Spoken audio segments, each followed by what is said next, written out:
Bapa, pada hari ini Tuhan kami mau Tuhan kebenaran-Mu diceritakan Tuhan. Dan ajar kami memahaminya Tuhan. Berikan kami telinga seorang murid, hati seorang hamba. Supaya kami belajar mengikuti ketetapan-ketetapan-Mu Bapa. Dan biarkan tempat ini Kau kuasai dengan kuasa Roh-Mu yang suci. Roh Kudus-Mu Tuhan. Sehingga tidak ada satupun kuasa yang berhak ada di ruangan ini.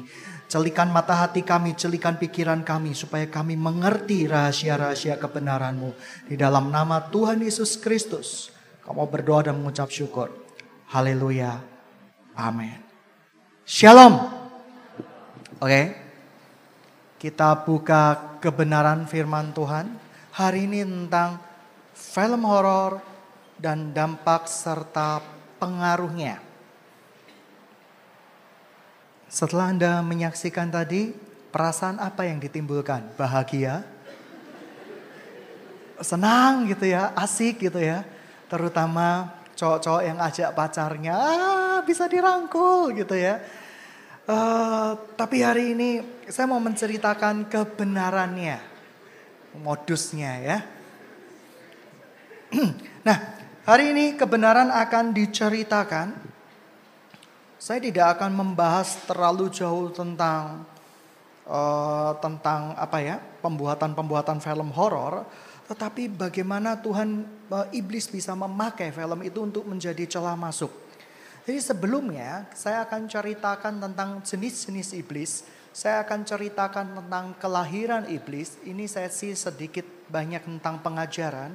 Dan saya terasa cukup berat, saya harus berdoa terlebih dahulu untuk mengajarkan kebenaran-kebenaran ini. Sebab saya percaya kebenaran itu akan memerdekakan kita. Oke, film horor pasti ada hubungannya dengan setan. Siapa yang sudah kenal setan, angkat tangan? Oh, enggak ada gitu ya. Film horor hubungannya dengan setan. Mari kita baca tentang tidak indah kalau kita tidak memahami. Kalau Anda memahami seseorang, Anda harus tahu tanggal lahirnya setan, hari jadinya setan. Mari kita buka hari jadinya setan. Ya. Di Yesaya 45 ayat 7. Yesaya 45 ayat 7. Saya akan bacakan Yesaya 45 ayat 7. Yang menjadikan terang dan menciptakan gelap. Ya, seperti itu. Yang menjadikan nasib mujur dan menciptakan nasib malam. Akulah Tuhan yang semuanya ini. Jadi setan itu diciptakan sama siapa? Halo, lo kok segan sih ngomongnya? Apakah Tuhan nyiptain setan? Tuhan mengizinkan setan itu ada. Kita baca Ratapan 3 ayat 38.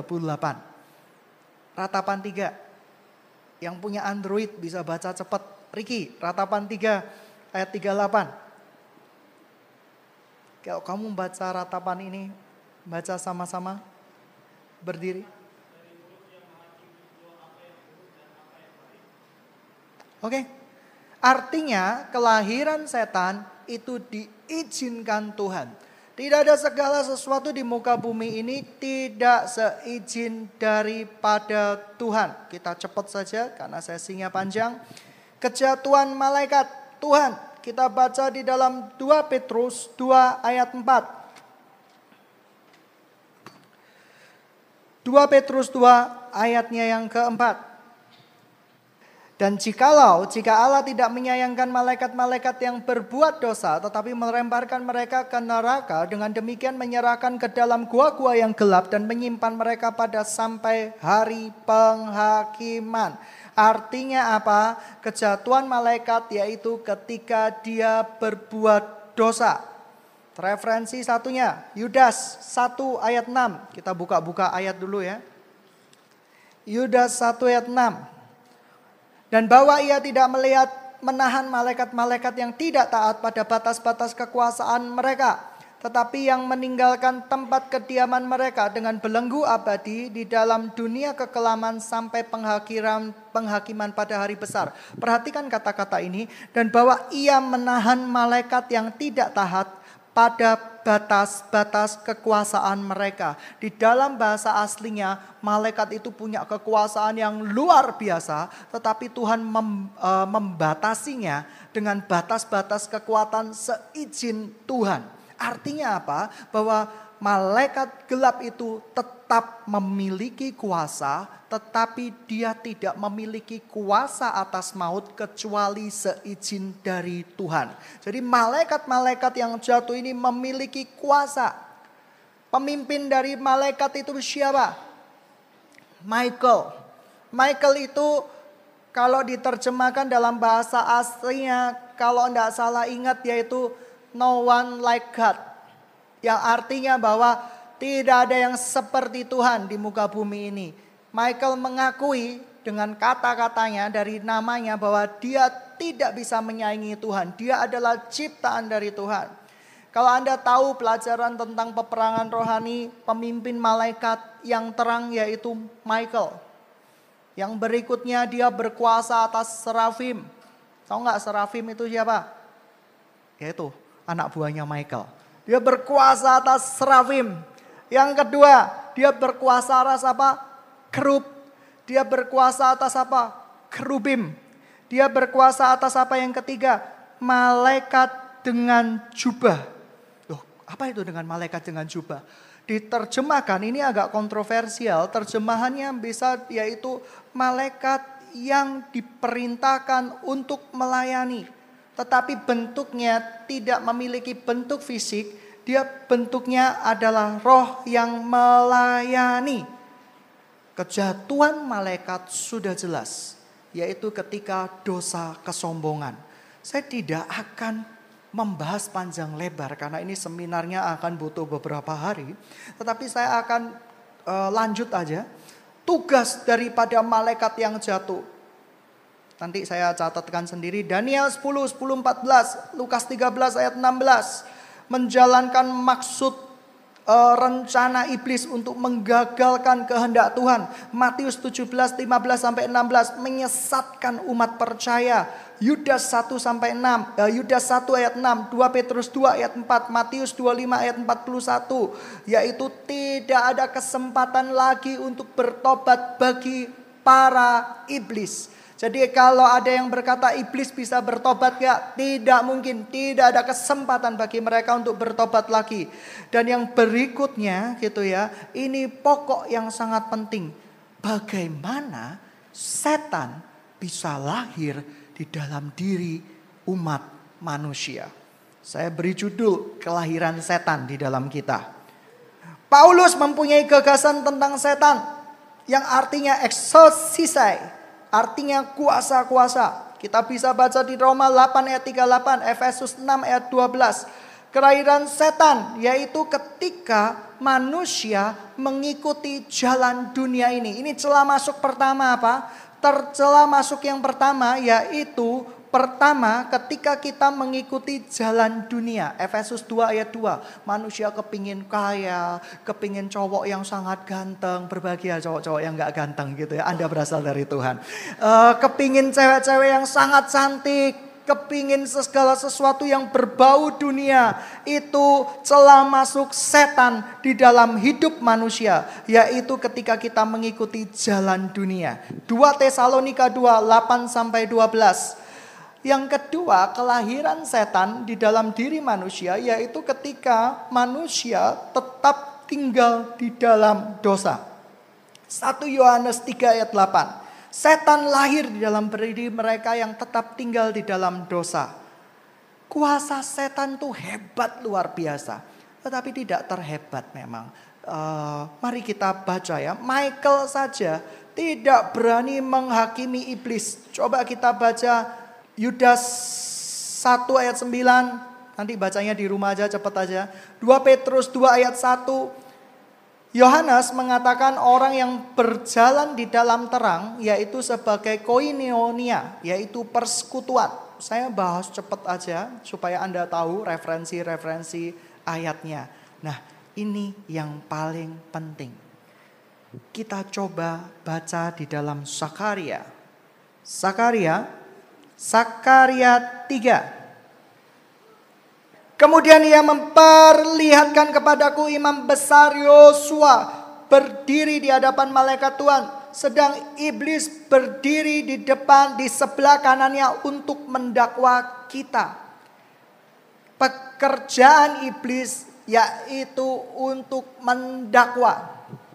Yosua itu seorang yang luar biasa di hadapan Tuhan. Tetapi kerjaannya iblis yaitu dakwa dia. Ini perjanjian baru ya. Dikatakan lalu berkatalah malaikat Tuhan kepada iblis itu. Tuhan kiranya menghardik engkau. Hai iblis, Tuhan yang memilih Yerusalem kiranya menghardik engkau. Bukankah dia ini putung yang telah ditarik dari api?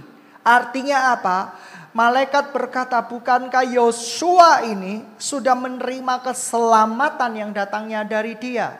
Yang seharusnya Yosua itu dibakar oleh karena dosa-dosanya. Walaupun dia adalah imam yang besar, iblis itu berusaha untuk menjatuhkan, menghardik, menghambat dia. Tetapi malaikat Tuhan berkata, Michael berkata sama iblis, turanya Tuhan yang menghardik engkau. Michael tidak berani menghardik iblis sendiri. Karena saya tahu gitu ya, tingkatan otoritasnya ini hampir sama. Lucifer atau bintang Allah yang jatuh ini, dia dulunya adalah kepala penghulu malaikat. Dia berkuasa atas puji-pujian. Alkitab mencatat dia berkuasa atas berlaksa-laksa malaikat. Dia berkuasa atas kerubim. Sampai akhirnya dia jatuh di dalam dosa kesombongan. Dan ketika itu iblis dijatuhkan ke dasar bumi yang paling dalam oleh Tuhan. Dan Tuhan memilih satu pengganti penghulu malaikat. Yaitu Michael. Ya, ini dulu bekasnya bosnya Michael ini. Tapi apa yang terjadi? Mari kita baca ayat berikutnya. Yang Yosua mengenakan pakaian yang kotor waktu berdiri di hadapan malaikat itu. Yang memerintahkan kepada orang-orang yang melayaninya, tanggalkan pakaian kotor itu daripadanya. Sekali lagi, dikatakan di sini, adapun memberikan perintah kepada orang-orang yang melayaninya. Ini dalam bahasa terjemahannya bisa diterjemahkan roh-roh yang melayani. Tanggalkan pakaian yang kotor itu daripadanya. Kepada Yosua ia berkata, lihat, dengan ini aku telah menjatuhkan kesalahan daripadamu. Aku akan mengenakan kepadamu pakaian pesta. Kemudian ia berkata, taruhlah serban tahir di kepalanya. Maka mereka menaruh serban tahir pada kepalanya dan mengenakan pakaian kepadanya. Sedang malaikat Tuhan berdiri di situ. Lalu malaikat Tuhan memberi jaminan kepada Yosua, katanya, beginilah firman Tuhan semesta alam. Apabila engkau hidup menurut jalan yang kutunjukkan dengan melakukan tugas yang kuberikan kepadamu, maka engkau akan memerintahkan rumahku dan mengurus pelataranku. Aku akan mengizinkan kau masuk ke antara mereka yang berdiri melayani di sana. Dengarkanlah, hai imam besar Yosua, engkau dan teman-temanmu yang duduk di hadapanmu, sungguh kamu merupakan sebuah lambang, sebab sesungguhnya aku akan mendatangkan hambaku yaitu Sang Tunas. Sebab sesungguhnya permata yang kuserahkan kepada Yosua, satu permata yang bermata 7. Sesungguhnya aku akan mengukirkan ukiran di atasnya. Demikianlah firman Tuhan semesta alam. Aku akan menghapuskan kesalahan negeri ini dalam 1 hari saja.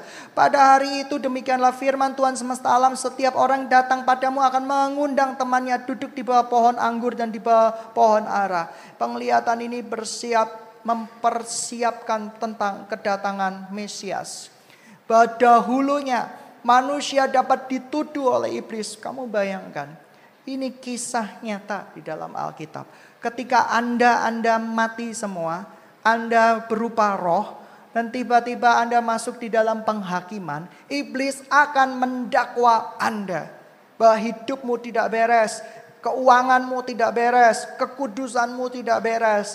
Tetapi saya percaya, jikalau kita percaya sama Tuhan, Tuhan akan memberikan perlindungan kepada kita. Tuhan akan memberikan pembelaannya kepada kita. Tapi hari ini, sebelum saya berbicara tentang celah di film horor, mari kita belajar terlebih dahulu. Film horor, ketika Anda melihat film, Anda menggunakan indera apa? Mata. Selain mata apa? Pendengaran. Kira-kira Kalau Anda mendengar saja, serem nggak? Lumayan serem. Lihat dengan mata, lumayan serem nggak? Lumayan serem. Tapi ditambah dengan mata dan telinga, Anda akan menikmati keseraman yang sangat-sangat besar. Apalagi kalau Anda melihatnya di sinema 4 dimensi. Wah, tambah ngeri lagi. Iblis memiliki celah masuk yang terbesar, yaitu dari panca indera manusia. Dan saya akan jelaskan nanti iblis apa yang sering mengganggu manusia, menguasai manusia. Ada yang hanya bisa untuk menuduh manusia, saya akan jelaskan. Tetapi film horor sangat hubungannya dengan salah satu jenis iblis. Nanti saya akan ceritakan jenis iblis tersebut. Ketika Anda mempelajari film horor atau melihat film horor, secara tidak langsung Anda dibukakan kepada perkara-perkara supranatural. Dan ketika Anda dibukakan pada perkara-perkara supranatural, percaya atau tidak, Anda memiliki tubuh, jiwa, dan roh. Yang dipengaruhi bukan roh Anda pertama-tama, yang dipengaruhi pertama-tamanya adalah tubuh Anda. Ketika tubuh Anda dipengaruhi, gitu ya, menimbulkan rasa ketakutan, kekhawatiran, indera Anda dilatih untuk lebih waspada lagi. Yang diserang yang kedua adalah jiwa Anda. Ada orang yang lihat film horor, coba deh lihat film horor. Tiba-tiba teman Anda masak Indomie, nasib anak kos. Dan tiba-tiba kompriang, kira-kira Anda sudah waspada enggak? Ayo, boleh coba. Kita putar film horor. Anda keluar di kamar mandi. Ada anak kecil, Anda tidak terlihat keluar tiba-tiba, wah kalian bisa kaget. Artinya apa? Celah masuk iblis sudah dibuat. Iblis berusaha untuk menanamkan ketakutan. Firman Tuhan berkata apa? Di dalam dia tidak ada ketakutan. Dan iblis berusaha untuk menanamkan ketakutan. Film-film yang Anda lihat selalu pada intinya iblis seakan-akan dikatakan paling berkuasa. Loh, kok bisa? Coba dari semua film horor yang saya lihat. Ya, contoh tentang vampir dari film horor yang paling lucu-lucuan lah, film horor yang dari Hong Kong gitu ya, yang lompat. Akhir ceritanya udah jelas, iblisnya mati? Tidak. Selalu di akhir film itu tiba-tiba peti matinya vampir buka kembali. Seret gitu ya. Artinya apa? Belum selesai. Dunia ingin mengajarkan bahwa iblis paling kuasa dan belum selesai. Kalau Anda lihat film-film Conjuring dan yang lain-lain, inti pembicaraannya apa? Belum selesai. Aku akan datang pada film berikutnya dan menuntut balas. Dan kalau kamu lihat film-film berikutnya, pastor atau pendeta-pendeta dijadikan objek kalah-kalahan. Pakai patung salib gitu ya. Wah, salibnya patah. Pakai pakai air gitu ya, dicipratin, pakai air kudus. Wah, malah dia disembur pakai air yang super kudus. Gitu ya. Jadi itu yang terjadi. Dan film-film ini berusaha untuk menceritakan bahwa Anda belum selesai berurusan dengan saya. Itu pesan film itu. Pesan daripada film horor yaitu untuk menceritakan ketakutan. Untuk menceritakan bahwa iblis punya kuasa dan maha kuasa. Dan yang ketiga, Anda tidak bisa lepas dari cengkeraman iblis. Coba lihat 3 film ini. Dahulu waktu kecil, nakalnya luar biasa saya. Saya orang yang suka mencoba. Di Kediri, saya mencoba satu jenis permainan yang berbau film horor. Kami menggunakan jangka, yaitu permainan jelangkung. Ya, kami menggunakan jangka yang sangat besar gitu ya. Dan waktu itu tidak pakai boneka, setahu saya itu pakai botol gitu ya, ditulsuin jangkanya. Lalu dikasihin itu, kita pergi ke kembang orang mati itu loh, apa ya, ya kayak yang putih-putih Kamboja atau apa. Lalu ada yang kasihin rokok, ya, nggak ada dupa kemenyan rokok. Jadi mungkin di Kediri kota rokok, jadi iblisnya suka rokok gitu ya, seperti itu. Jadi kita taruh di sana dan satu teman saya memutar-mutarkannya. Dan tiba-tiba memang iblis ada, saya percaya itu. Saya pegang botol itu berat sekali dan teman saya yang memegang itu gemeteran. Dan itu terjadi. Botol yang tadinya itu ringan sekali itu seakan-akan ada orang puluhan kilo yang memasukinya. Dan kita berat sekali. Dan sejak itu saya tahu iblis ada kuasanya. Di beberapa film-film, di beberapa tentang pelepasan-pelepasan yang Tuhan izinkan terjadi. Saya begitu banyak melihat bahwa iblis begitu mendominasi kehidupan anak-anak Tuhan. Tapi hari ini Anda sudah dijelaskan bahwa mengapa film horor itu tidak boleh sebenarnya kita lihat. Kita pertama dibangkitkan dengan dunia yang lain. Atau dunia roh. Yang kedua menanamkan ketakutan. Ada nggak yang lihat film horor tuh senang? Iya, gitu ya, seperti itu. Berarti orang itu sudah tidak kebanyakan gitu ya. Gangguan jiwa mungkin perlu dilihatin gitu ya. Sementara orang-orang jerit ya, ada nggak yang film horor? Saya pernah lihat ya, teman saya yang sangat rohani diajak untuk nonton film horor, katanya perintah Tuhan. Bayangkan di gedung bioskop dia bisa bahasa roh. Oh gitu ya, seperti itu. Dia kayak ngusir. Tapi dia tetap nonton film itu. Kamu bayangkan begitu besar perhatiannya, fokusnya terhadap film tersebut. Sehingga itu betul-betul mempengaruhi tubuhnya terlebih dahulu. Ingat, iblis celah masuknya pada umat manusia itu tubuhnya dulu dipengaruhi. Panca inderanya dulu.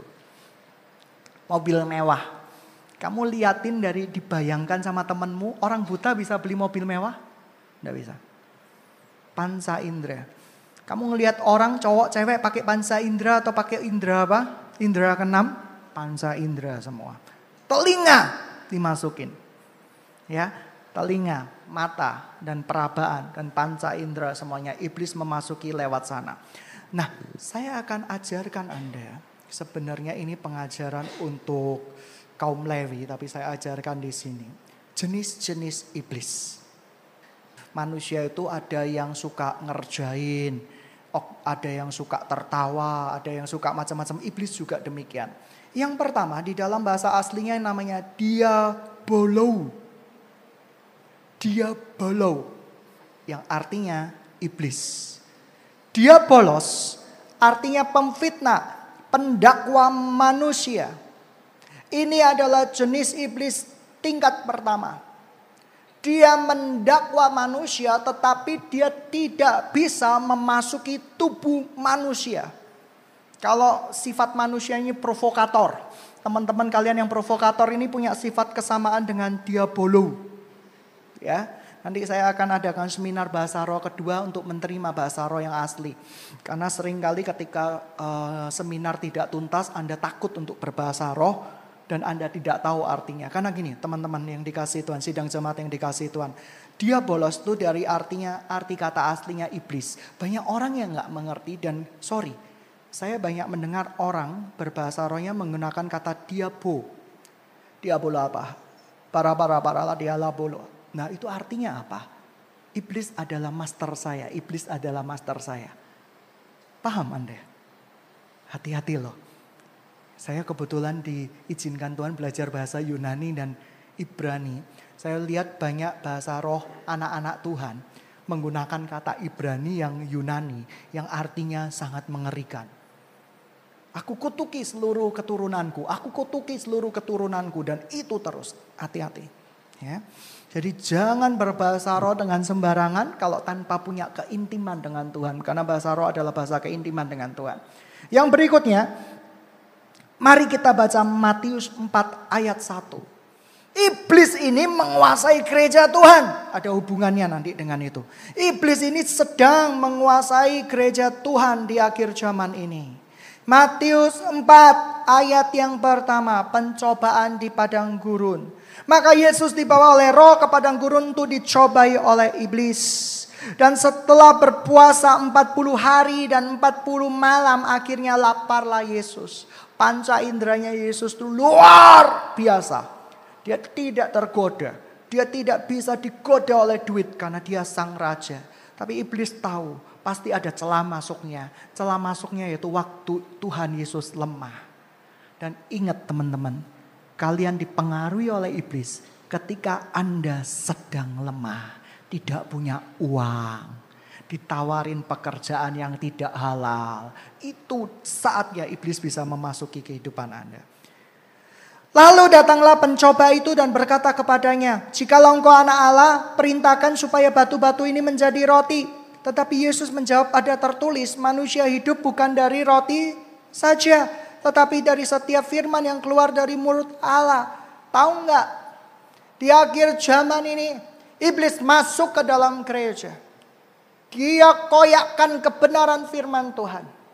Dia berusaha berkata kepada anak manusia, jadikanlah batu ini adalah roti. Padahal roti dalam bahasa aslinya yang sering digunakan Tuhan Yesus adalah roti yang terpecah. Artinya apa? Berkat yang dibagi-bagikan untuk kemuliaan nama Tuhan. Tapi iblis ingin Yesus mengambil roti itu untuk menjadi bagiannya sendiri. Ini namanya mementingkan diri sendiri. Yang kedua, Yesus berkata, manusia bukan hidup dari roti saja, tapi dari firman Tuhan. Firman Tuhan itu apa? Bahwa roti itu harus menjadi roti yang terpecah. Berkat itu harus dibagikan untuk kebenaran. Berikutnya, kemudian iblis membawanya ke kota suci dan menempatkan dia ke bumbungan bait Allah. Lalu berkata kepadanya, "Jikalau engkau anak Allah, jatuhkan dirimu ke bawah, sebab ada tertulis mengenai engkau, Ia akan memerintahkan malaikat-malaikatnya dan engkau akan menentang engkau di atas tangannya supaya kakimu jangan terantuk kepada batu." Yesus berkata, "Ada pula tertulis, janganlah engkau mencobai Tuhan Allahmu." Hari-hari ini iblis ini masuk ke dalam gereja. Lewat apa? Lewat peninggian diri. Tidak apa-apa. Kamu jatuh, kamu pasti akan ditopang Tuhan. Kamu pasti akan diangkat Tuhan kembali. Tidak apa-apa salah gunakan keuangan. Tidak apa-apa hidup di dalam ketidakkudusan. Tuhan akan menolong kamu. Sebab engkau sudah diselamatkan dan engkau anak Allah. Iblis ini yang menyerang gereja Tuhan hari-hari ini. Yang namanya diabolo atau devil atau iblis. Berikutnya. Yesus berkata, "Jangan kau mencobai Tuhan Allahmu." Dan iblis membawa pula ke gunung yang sangat tinggi dan memperlihatkan kepadanya semua kerajaan dunia dengan kemegahannya. Dan berkata kepadanya, "Semuanya ini akan kuberikan kepadamu jikalau engkau sujud menyembah aku." Maka berkatalah Yesus kepadanya, "Enyalah iblis, sebab ada tertulis engkau akan menyembah Tuhan Allahmu dan hanya kepada Dia sajalah engkau berbakti." Lalu iblis meninggalkan dia dan lihatlah malaikat-malaikat datang melayani Tuhan Yesus. Iblis menjanjikan kekuasaan penuh. Iblis menjanjikan gereja yang tidak terbatas. Gereja yang betul-betul dihormati, disegani. Iblis juga bisa tinggal di dalam gereja Tuhan. Tetapi itu topik untuk yang lainnya. Saya tidak akan terlalu bahas. Diabolos artinya penuh tipu muslihat. Fungsi daripada iblis ini yaitu membelokkan jalan Tuhan. Dalam Matius 13 ayat 10, Efesus 6 sampai 11. Kalau Anda seringkali dipanah, iblis ini seringkali saya lihat di dalam penglihatan rohani, yaitu pemanah manusia. Jadi orang yang pikirannya sering dipanah, iblis itu dia dikuasai oleh jenis diabolos atau devil atau pemfitnah. Yang berikutnya menggunakan amarah untuk menjatuhkan orang. Iblis ini membangkitkan amarah. Dia suka membuat orang itu marah. Terutama yang karakter-karakternya memang pemarah. Dia suka bangkitkan kemarahan untuk menjatuhkan orang lain. Untuk menghancurkan orang lain. Hati-hati, dia adalah pemanah. Devil adalah iblis pemanah. Kamu tahu? Tiba-tiba anak manusia ketika berbicara satu sama lain dipanah. Ting! Timbal ide. Gimana ya kalau aku curangi dia supaya dia itu. Oh gimana ya kalau aku berkata-kata dusta. Lah penyebabnya banyak. Iblis ini menyebabkan kata-kata dusta juga. Sering berjanji, sering mengingkari. Tuhan, kalau aku udah dapat anak Tuhan, aku akan melayani Engkau seumur hidupku. Tapi yang gak melayani. Tuhan, kalau aku udah pacar, Tuhan, aku sama pacarku melayani sama-sama di hadapan-Mu. Tapi waktunya lebih banyak dengan pacarnya ketimbang dengan Tuhan. Iblis jenis ini penghancur gereja Tuhan nomor 1. Yang kedua, jenisnya yang namanya Setons, atau artinya Satanas. Malaikat gelap, yang artinya di dalam bahasa Yunaninya Belial. Itu di 2 Korintus 6-15. Pekerjaan daripada setan ini sangat-sangat mengerikan gitu ya. Dia masuk di dalam pikiran manusia dan dia masuk ke area jiwa manusia. Jadi penyebab gangguan jiwa kalau tadi demonik, dia masuk di dalam tubuh saja. Dia pengaruhi panca indera manusia. Tapi ini lebih jauh. Setan ini mempengaruhi panca indera manusia lalu masuk ke dalam jiwa manusia. Dia disebut dengan malaikat kegelapan. Dia adalah orang yang terang-terangan mengaku dirinya adalah setan. Kalau devil itu penyamar sebagai malaikat terang. Kalau setan itu terang-terangan. Dia ngomong, gua setan. Jangan gitu ya, gua setan. Misalnya dia seperti itu ya. Dia terang-terangan berkata seperti itu. Dan jenis iblis ini sering dipakai di dalam pembuatan film-film horor. Karena terang-terangan sifatnya nyata. Jenis iblis setan ini mempengaruhi alam pikiran manusia, menaklukkannya dan menyebabkan gangguan-gangguan jiwa yang sangat akut. Di film Exorcist, Anda lihat orangnya seperti kena gangguan jiwa. Dokter berkata kena gangguan jiwa. Hati-hati loh ya, di rumah sakit jiwa banyak orang yang penganut setan. Hidupnya dikuasai, jiwanya dikuasai oleh setan. Ya, dan pada ayat itu jelas dalam bahasa Yunaninya artinya Belial. Dan ini yang saya akan bahas di seminar bahasa roh kedua. Problemnya. Ya, anak Tuhan secara gak sadar bahasa rohnya gini. Yang Belielele. Bala. Sorry Tuhan, ini saya harus sebutkan. Itu artinya sembahlah aku. Aku setan. Akulah Tuhanmu. Parahnya Anda tidak tahu itu. Oke. Berikutnya. Doimon. Bukan Doraemon ya. Doimon. Ya. Doimon atau demonik. Ya. Demonik.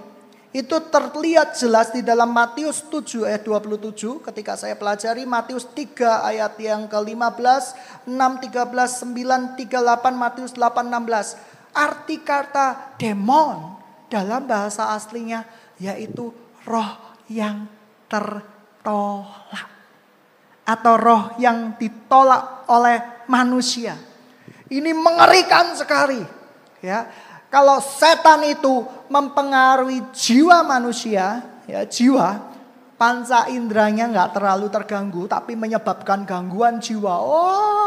Gitu ya, menari-nari tidak jelas, gitu ya, kayak kejadian-kejadian supranatural. Misalnya Anda di sebuah tempat ibadah, ada yang tiba-tiba bisa menari tamborin. Belum tentu itu dari Tuhan loh ya, itu dari setan juga bisa. Demonik ya, demonik, doimon itu artinya roh yang ditolak manusia.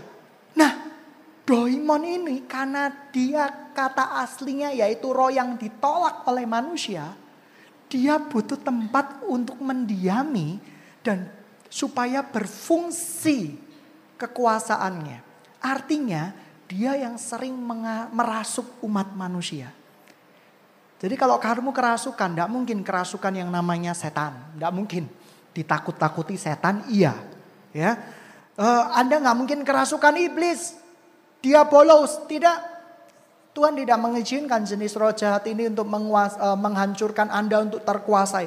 Yang sekali yaitu demonik. Namanya doimon.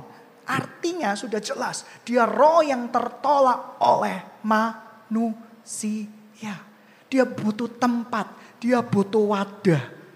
Kita baca ya, Markus 1 ayat 34. Dia yang membuat manusia sakit.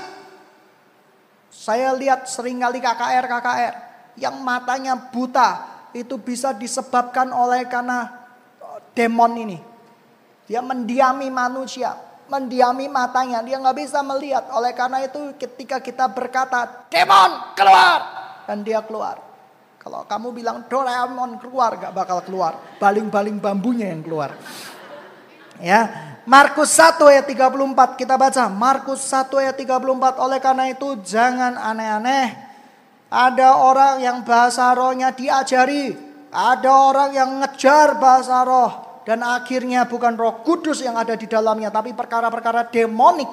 Karena roh Tuhan tidak mungkin bersatu dengan roh gelap. Oleh tanda-tandanya orang yang berbahasa roh yang memiliki roh demonik itu. Yaitu sembari dia bahasa roh, besok paginya dia buat dosa. Dan sering tinggal di dalam dosa. Itu bukan bahasa keintiman. Itu saya percaya itu adalah iblis perusak.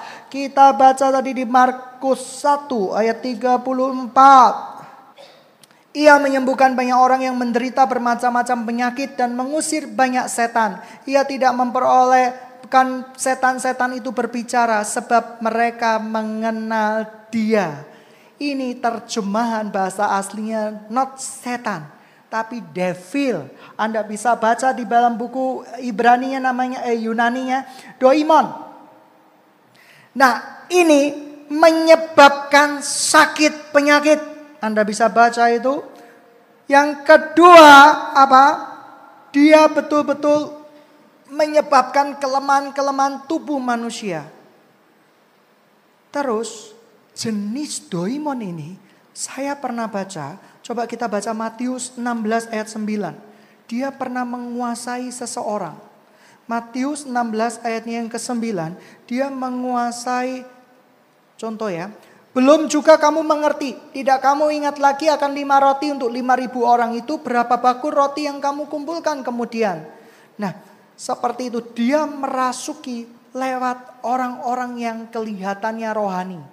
Ya, dia menguasai itu. Bahkan jenis demon ini pernah menguasai Maria Magdalena.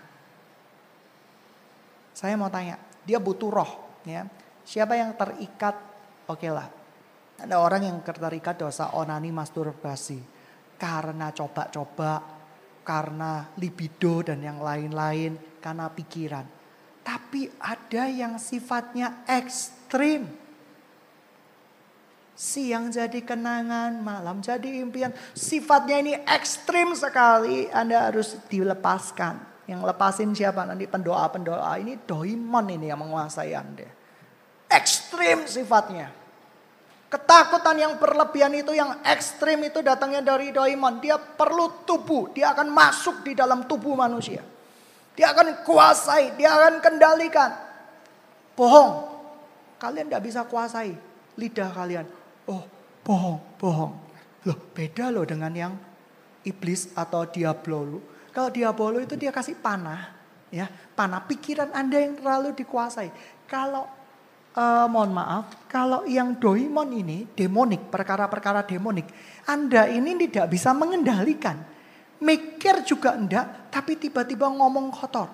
Nah, ini beda loh ya. Beda. Ya, sudah bisa membedakan? Ini pembedaan roh. Jadi ada orang yang ngomongnya kotor terus, seringkali salah, ditutupi.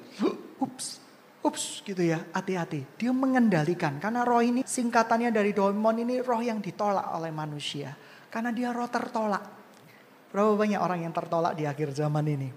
Dan dia bisa dengan mudah dimasuki oleh roh doimon tersebut. Hati-hati. Yang berikutnya yaitu Betshebol. Di dalam 1 Korintus 10 ayat 20. Arti kata Betshebol ini luar biasa sekali. Penghuni sorga dikuil-kuil. Loh, artinya kok itu ya? Saya terjemahkan artinya memang itu. Penghuni goa disuil-suil. Ini Betshebol ini menyamar sebagai dewa-dewa.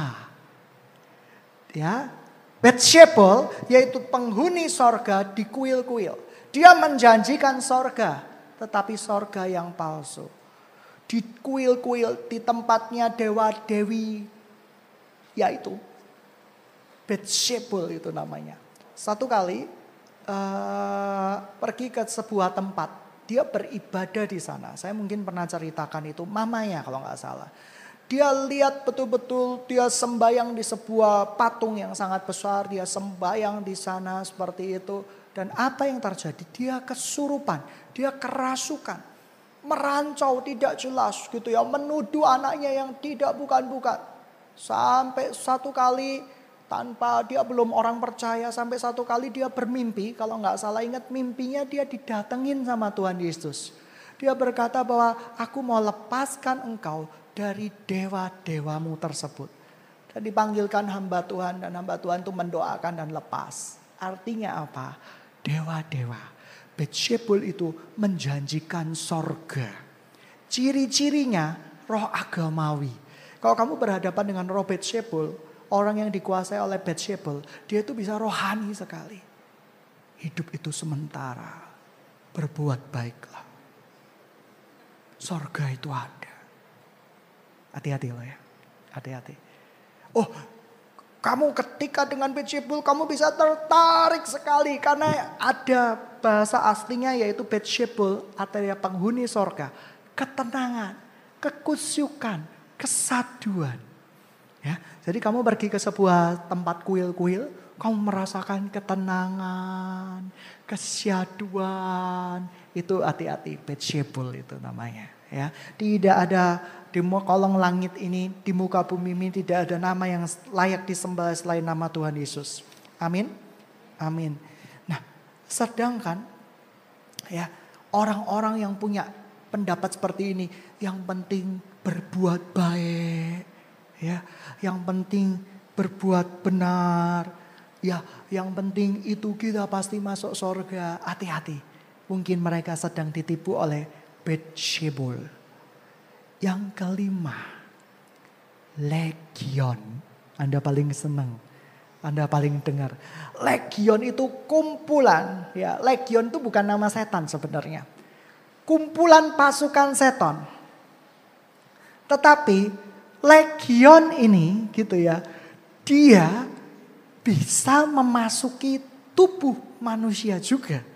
Seperti Doimon. Kalau Beelzebul tidak. Dia menimbulkan ketenangan jiwa. Segarnya. Jiwaku tenang di kuil ini. Aku merasakan rasa syadu yang luar biasa.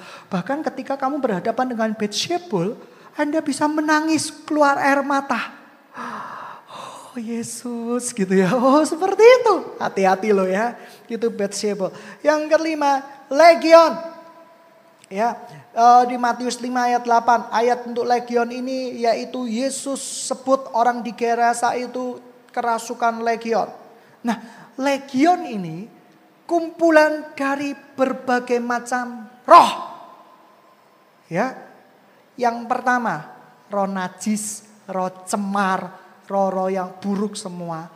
Dan ini kumpulan, Yesus menyebutnya sebagai penemia tu akal taliton. Itu dalam bahasa aslinya, peima tu akal taton. Aduh, saya terselip-selip lidah saya. Hati-hati loh ya, teman-teman. Berbahasa roh, saya peringatkan baik-baik. Kita bisa berbahasa roh. Kita sudah terima bahasa roh. Tetapi hati-hati dengan bahasa roh yang dikursuskan atau diajarkan. Ya, Anda pulang ibadah, pergi ke ruang sekolah minggu. Ya, saya ajarkan bahasa roh, saya sesat, saya tidak benar itu. Karena di Alkitab tidak ada yang mencatat seperti itu. Dan yang ngajarkan karena tidak tahu, karena dulunya juga diajarkan yang sama. Hati-hati. Dan banyak orang yang berkata seperti ini, yang saya catat ya terjemahan bahasa rohnya.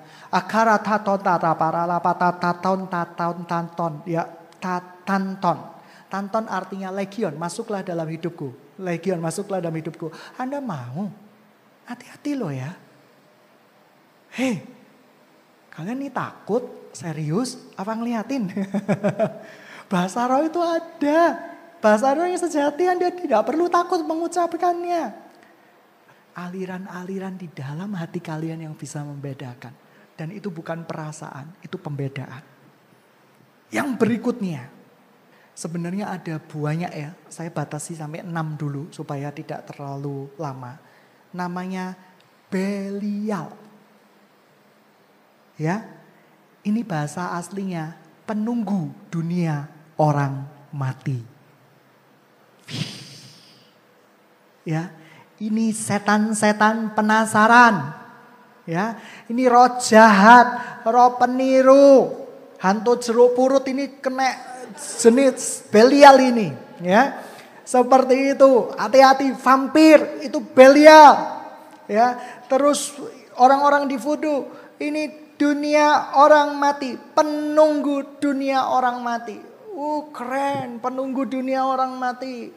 Dia menunggu orang mati yang tidak di dalam Kristus Yesus. Oleh karena itu, orang yang meninggal dunia belum masuk dalam neraka, dia masuk di dalam dunia orang mati. Kalau yang tidak cinta Tuhan, dia akan masuk di dalam Hades, bukan Kades loh ya, Hades. Gitu ya. Dia masuk di dalam sebuah tempat pemberhentian. Di sana iblis bisa nanya-nanyai. Dia disiksa sama iblis. Siksaannya gampang kok. Cuma ditanyai, kamu dulu kebiasaanmu apa? Kebiasaan saya yaitu suka coklat gitu ya, seperti itu. Oh gitu ya. Rumahmu di mana?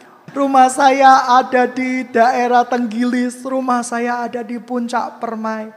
Rumah saya ada di Citraland. Terus ditanyain lagi sama iblis yang namanya Belial ini. Kamu dulunya suka apa? Aku dulunya suka itu. Saya seorang homo, suka main laki-laki. Diceritain semua. Nah, satu ketika iblis ini nampain diri di rumahnya. Seperti gambar dirinya dia. Ini jenisnya Belial. Ya, dia ditampai. Terus mamanya takut. Ada penampakan. Panggil suhu. Ya, panggil moden, panggil dokon gitu ya. Wes. Tiba-tiba kerasukan. Tolong sediakan cowok di kuburan gitu ya. Saya rindu akan cowok. Akhirnya mamanya siapin cowok misalnya kayak gitu. Ini iblis Belial. Ya, hati-hati. Jadi iblis penipu yang sering atau juga ini kontroversi dari beberapa hamba Tuhan yang menerjemahkan termasuk saya. Ini artinya juga bisa seperti ini. Orang mati itu di dalam kekuasaan siapa? Tuhan. Tapi Tuhan izinkan iblis ambil alih orang mati itu. Ya, jadi kayak gini. Orang-orang yang penasaran, matinya sebelum waktunya, wah itu temennya Belial pasti. Ya, jadi misalnya Anda naik sepeda motor gitu ya, sambil androidan lihat YouTube, wah gitu keren kan? Anak-anak di akhir zaman ini kan keren gitu ya, lihat YouTube, searching, gitu ya. Tiba-tiba di depannya ada truk, jebret gitu ya, seperti itu. Dia meninggal. Androidnya masih awet gitu ya, seperti itu. Jadi, nah, tiap segala sesuatu di muka bumi ini ada waktunya enggak? Ada waktunya. Nah, yang ketujuh, terjemahannya adalah roh-roh penasaran. Saya tadi lupa catat bahasa, nanti besok minggu depan saya akan janjikan. Yang terjemahannya adalah roh-roh penasaran. Roh-roh kering. Dia tidak tinggal di dalam Tuhan. Dia belum bertobat. Waktu umur hidupnya belum selesai di muka bumi ini. Dan Belial dengan roh-roh penasaran itu diterjemahkan sama satu hamba Tuhan itu sama. Kalau saya melihat ada bedanya, tapi ya bisa mirip-mirip sama lah. Roh-roh penunggu dunia orang mati ini biasanya penyamar. Hati-hati ya. Dan dia sering kali menyamar orang-orang yang kadang dia target untuk dibawa ke dunia orang mati. Contohnya kayak gini. Hidupnya gak kudus. Misalnya satu orang di tempat ini hidupnya gak kudus. Dia berusaha untuk kasih jebakan Batman ala iblis. Ya, dipengaruhi pikirannya, dia kerja sama, kolaborasi, ini teamwork yang hebat. Ya, dia berkata, devil, pengaruhi pikirannya. Wah, waktu sepeda motoran lagi kacau dengan pacarnya. Aku putus engkau hari ini. Kacau dia berusaha untuk telepon-telepon. Kolaborasi dengan satu iblis lainnya. Legion! Coba masuki hidupnya. Oh, dia orang percaya kok. Oh, kalau gitu ganggu konsentrasinya. Ya, yang terakhir dia akan panggil Belial. Ini akan jadi temanmu nanti, gitu ya, seperti itu. Kamu betul-betul harus pengaruhi jiwanya. Jadi orang-orang yang mau dijebak oleh iblis biasanya hati-hati. Ada orang, aku habis lihat kamu di kamar mandi loh, padahal dia berpergian. Lah itu iblisnya sudah mengincar dia. Untuk betul-betul dijadikan korban. Ya, hati-hati. Jadi kayak gini, kamu dapat penglihatan misalnya siapa ya yang jadi korban? Theo. Dia anak rohani saya, enggak mungkin dia kena seperti itulah. Seperti itu. Tiba-tiba Theo yang tadinya sedang tertidur pulas di studio, kalian lihat di gereja. Theo lagi apa? Theo cuma senyum ting gitu ya, seperti itu. Dan itu biasanya iblis mau mengambil nyawa seseorang. Oh, itu bisa dibatalkan? Enggak bisa dibatalkan, kita udah tahu maksudnya. Jadi jangan seneng loh ya, guyonan loh ya. Kalau ada teman-teman kalian yang kalian mendapatkan penampakan. Loh, ada hantu kok nyamar sebagai kamu, hati-hati. Biasanya teman-teman kalian itu sedang betul-betul ditampi oleh iblis. Tahu nggak ditampi? Diminta pertanggungjawabannya sama iblis. Jadi itu namanya Belial. Belial itu yang iblis tingkat berikutnya, yaitu iblis kematian. Dia yang membunuh Lazarus. Ya, Lazarus itu udah mati beneran gak sih? Mati. Tetapi matinya kagak wajar. Karena belum kehendak Tuhan. Ya, tetapi akhirnya oleh karena kasih Tuhan Lazarus bisa dibangkitkan. Belial penunggu dunia orang mati. Dan seringkali iblis jenis Belial ini ganggu. Saya malah bingung. Kok Pak Pendeta di rumah saya ada legion? Oh, enggak mungkin. Legion itu harus mengambil, menyusup di dalam diri binatang. Jadi yang biasanya punya kelinci, guguk, bertingkah gresi, agak aneh gitu ya. Yang tadinya gigit-gigit itu legion itu. Sumbernya di sana. Jadi Belial ini tingkah lakunya ini dia mengambil dunia orang mati. Dia juga bisa berfungsi kayak gini. Dia menjadikan manusia itu menjadi manusia jadi-jadian. Serigala, mitologi dan yang lain-lain, hati-hati. Itu Belial ya. Seperti itu. Nah, ketika kita doa di dalam nama Tuhan Yesus Kristus, iblis keluar. Yang punya peliharaan miong, hati-hati gitu ya. Miongnya tiba-tiba kesakitan. Matanya mendelik-mendelik, hati-hati. Itu berarti apa? Dia dimasukin gitu ya. Ini serius gitu ya. Kalian kok, saya tidak menyuruh Anda menjual miong Anda, tetapi mendoakan. Maksudnya bukan miong terima Yesus sebagai Tuhan dan Juru Selamat. Enggak. Maksudnya yaitu benar-benar doain. Urapin tempat Anda. Jadi teman-teman yang dikasihi Tuhan, hati-hati dengan jenis-jenis yang lain. Yang saya ingat kemarin, yang saya buka-buka tadi pagi, seperti itu iblis juga bisa mengambil alih, itu ada namanya, yaitu dalam bentuk benda-benda, keris, batu giok, hati-hati. Ya, jadi gini, ada satu kasus saya tidak bisa cerita. Jadi ketika ibunya meninggal dunia. Saya tidak tahu meninggalnya di dalam Kristus, dia sudah pasti masuk surga. Tetapi sekali lagi, dia membawa roh-roh yang gelap, penasaran, roh nenek moyangnya sebagai penjaganya. Ini disebut roh penjaga. Belial ini punya turunan banyak. Salah satunya roh penjaga. Roh penjaga. Roh penjaga itu waktu dia kecil, terutama di daerah Nias, NTT, dan yang lain-lain, hati-hati. Itu dikasih roh penjaga. Roh penjaga. Satu kali saya sering lihat, roh penjaga ini dia masih antek-anteknya Belial, turunannya Belial. Ya, rasnya Belial ya. Saya susah menerjemahkan. Ya, di iblis itu seperti itu. Dan ini yang sangat mengikuti orang dan dia bisa mengambil rupa walaupun belum kematian. Ngerti maksud saya? Dia bisa ngambil rupa orang. Nah, belum tentu orangnya ketika udah percaya kan tidak ada iblis di dalam dirinya. Tapi ingat, dia berusaha untuk mengikuti. Kita harus menghancurkan itu. Iblis bisa menyamar, teman-teman yang dikasihi Tuhan. Iblis itu ada, bukan yang gak ada. Iblis beraktivitas, ada. Buktinya di Sakaria, dia dakwa Yosua loh. Imam besar loh, dia dakwa kayak gitu. Teman-teman yang dikasihi Tuhan, sidang jemaat yang dikasihi Tuhan, hati-hati dengan perkara-perkara kegelapan. Karena perkara-perkara kegelapan itu, dia akan kontrol indera kamu dulu. Setelah itu jiwa kamu dulu. Yang ketiga ini yang bahaya, roh kalian ditunggangi. Dan jenis-jenis yang bisa menunggangi roh kalian, yaitu bukan demon, bukan setan, tapi apa? Devil.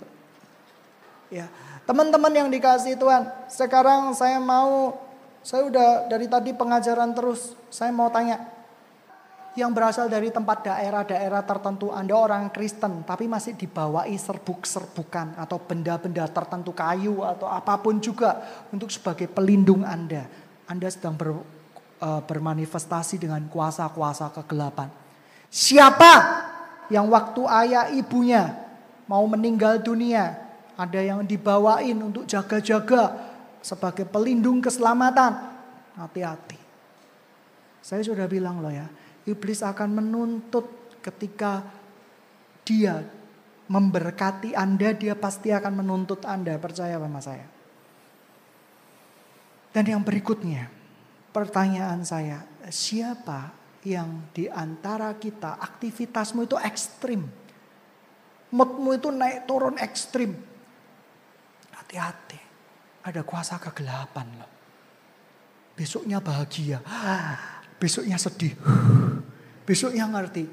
Karena roh yang tidak stabil selalu perkara-perkaranya dengan kuasa kegelapan. Mungkin roh itu tidak bisa menguasai kehidupan Anda, tetapi roh itu bisa mendakwa Anda.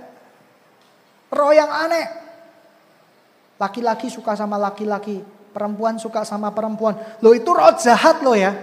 Iblis selalu berkata bahwa di pikiran Anda ini alami. Ini benar-benar, ini yang namanya falling in love. Ini cinta. Malaikat aja laki-laki. Malaikat loh sayang-sayangan sama malaikat. Wah kepengaruh, ini iblis. Ya iblis demonik ini yang benar-benar harus dihancurin. Teman-teman yang dikasihi Tuhan, yang terakhir. Lalu yang film horor itu apa? Kalian lihat aja, film horornya tentang apa? Kalau tentang dewa-dewa ya Beelzebul. Kalau tentang dunia orang mati ya Belial. Dan itu celah masuk, itu jelas celah masuk. Karena iblis menggunakan panca indera kita. Sidang jemaat yang dikasihi Tuhan, mari kita tundukkan kepala. Saya gak akan bicara terlalu banyak. Karena saya percaya yang penting bukan mengerti jenis-jenis iblisnya. Tetapi yang mengerti tipu daya iblis sehingga kita udah tahu maksudnya. Mari kita tundukkan kepala kita. Roh Kudus ingatkan saya. Ada begitu banyak teman-teman. Ada begitu banyak sidang jemaat. Yang takut mati muda. Yang punya roh ketakutan makin muda, itu salah satu jenis iblis, yaitu roh keturunan Belial sedang berusaha untuk menghancurkan Anda. Bertobat, pasti Tuhan akan cari jalan keluarnya. Dan ada satu lagi ya, jenis iblis, saya lupa bahasa Ibrani-nya apa. Dia yaitu yang memberikan bara atau sakit penyakit. Teman-teman yang dikasihi Tuhan, jenis iblis ini bisa berupa doimon juga. Dia membuat manusia itu sakit, matanya sakit. Yang ditunggangi bukan rohnya, tapi matanya. Ditunggangi mungkin organ-organ tubuh yang lainnya. Jenis iblis ini supaya Anda berbuat jauh dari Tuhan, mengingkari maksud hati Tuhan, berusaha untuk menghujat Tuhan, berusaha untuk memilih jalan yang kelihatannya Anda baik. Dan Anda tidak mungkin disembuhkan tanpa pertobatan. Tanpa pertobatan. Teman-teman yang dikasihi Tuhan, iblis atau diablo, dia berusaha untuk mencobai Tuhan Yesus. Yang pertama dengan jalan apa? Mengubah roti.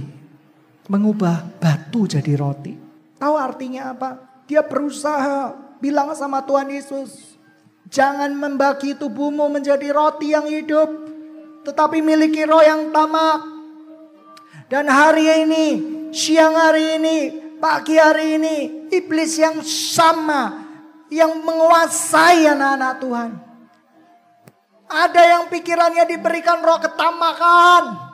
Anda merasa hidup akan untuk selama-lamanya. Jangan sesat. Apa yang kamu pikirkan itu yang akan kamu pertanggungjawabkan. Hidup itu untuk menjadi berkat bagi banyak orang. Hidup itu untuk berbagi. Jadi jangan tamak. Yang kedua, iblis jenis ini menghancurkan gereja Tuhan sampai sekarang. Dia menjanjikan kemakmuran berlebih-lebihan. Dia menjanjikan kekuasaan. Tapi ingat, Tuhan bilang apa? Nyala iblis.